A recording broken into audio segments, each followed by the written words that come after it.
ఆంధ్రప్రదేశ్లో మెగా డిఎస్సికి సంబంధించినటువంటి సర్టిఫికేట్లు వెరిఫికేషన్లో భాగంగా హెచ్ఎం, ఎంఈఓ, డిఈఓ ఎవరైతే సర్టిఫికేట్లు వెరిఫికేషన్కి హాజరు కావాల్సి ఉందో వాటికి సంబంధించి స్కూల్ ఎడ్యుకేషన్ డిపార్ట్మెంటు ట్రైనింగ్ కూడా స్టార్ట్ చేయడం అనేటువంటి కూడా జరిగింది.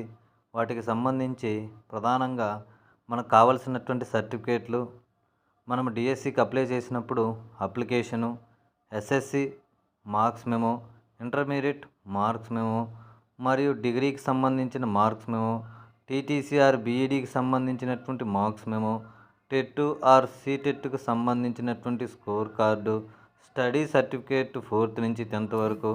ఒకవేళ ఎవరైనా స్టడీ సర్టిఫికేట్ లేకపోతే తహసీల్దార్ ఇచ్చినటువంటి రెసిడెన్సీ సర్టిఫికేటు, తర్వాత డిఎస్సికి సంబంధించినటువంటి హాల్ టికెట్ అనేటువంటిది, డిఎస్సికి సంబంధించినటువంటి రిజల్ట్ కార్డు, క్యాస్ట్ మరియు ఇన్కమ్ అనేటువంటివి, ఎవరికైనా ఫిజికలీ హ్యాండిక్యాప్ అయితే హ్యాండిక్యాప్ సర్టిఫికేటు, ఎన్సీసీ సర్టిఫికేట్ ఉంటే ఎన్సీసీ సర్టిఫికేట్ అనేటువంటివి, ఈడబ్ల్యూఎస్ అయితే ఈడబ్ల్యూఎస్ సర్టిఫికేటు మొదలైనటువంటి సర్టిఫికేట్లకు సంబంధించి వీరందరికీ ట్రైనింగ్ ఇవ్వడం జరుగుతుంది.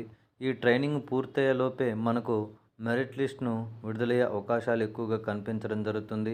మరింత సమాచారం కోసం మన ఛానల్ను సబ్స్క్రైబ్ చేయండి, లైక్ చేయండి, షేర్ చేయండి.